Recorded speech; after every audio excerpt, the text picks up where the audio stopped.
देखोगे तो as per mean राशि शनि साढ़े साथी का, तो सबसे बड़ा जो मूर्खता इस समय अगर आप चलने का अगर आपको दिखाई देगा तो वो है प्रशांत किशोर जी के कुंडली में। दैट इज मीन देशी चंद्रमा शनि और अमावस्या का कुंडली है, और साढ़े साथी उनको भी लगा हुआ है। और इस समय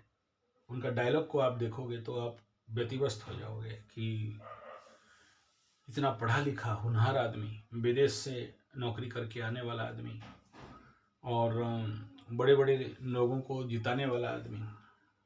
इलेक्शन हारने के बाद उनका मीडिया में आके जिस प्रकार का बातचीत चल रहा है, और मैं उसको नेगेटिव या पॉजिटिव डायरेक्शन का बात नहीं कर रहा हूँ, लेकिन पॉलिटिकली इस समय देखो साढ़े साथी का सबसे इम्पोर्टेंट फैक्ट रहता है कि गलती करवाता है, माइंड में बार बार गलती करवाता है, एक गलती के बाद दूसरा गलती, दूसरा गलती के बाद तीसरा गलती। तो इस गलती के फैक्ट को अगर कोई व्यक्ति नहीं समझे और वो ये बोले कि हम कोई गलती नहीं किए, और तीसरा ये है कि हारने के बाद जिस समय साइलेंस रहना चाहिए उस समय उन बातों को बार बार रिपीट लेवल पे बोलना, कहाँ तक ये सही है? ये राजनीतिक मुद्दा से बात कर रहा हूँ। तो एक गलती का क्रम इस समय बन रहा है, उसी को थोड़ा सा आगे लगा के देख लो। जो हमारे धीरेन्द्र शास्त्री जी है, इस समय जो यात्रा पद यात्रा वगैरह निकाल रहे हैं, अच्छा है, मना नहीं है, मेरा विरोध नहीं है, लेकिन ये जो बड़े बड़े लोगों का बात आपको रख रहा हूँ इस समय, बुद्धिमान व्यक्ति, आध्यात्मिक व्यक्ति, सामाजिक व्यक्ति, राजनीतिक व्यक्ति, और साढ़े साथी के कंडीशन में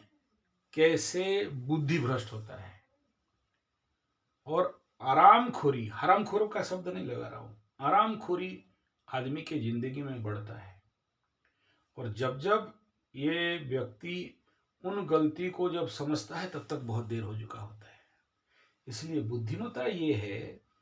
कि वर्तमान ये जो जितने सारे बड़े बड़े लोगों का कुंडली के अनुसार हम लोग क्यों बोलते हैं कि देखो अभी अगर इतना बड़ा राज्यों का कुंडली है जो लाखों करोड़ों कमाने वाला, और बड़े बड़े नेता मोदी जी से लेके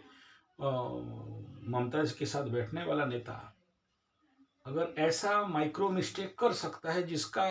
समझ उसे भी नहीं है, और वो बोल रहा है कि हम कोई गलती नहीं किया, हम राजनीति छोड़ेंगे कहाँ से, हम कौन से पोस्ट में हैं। तर्क सही है,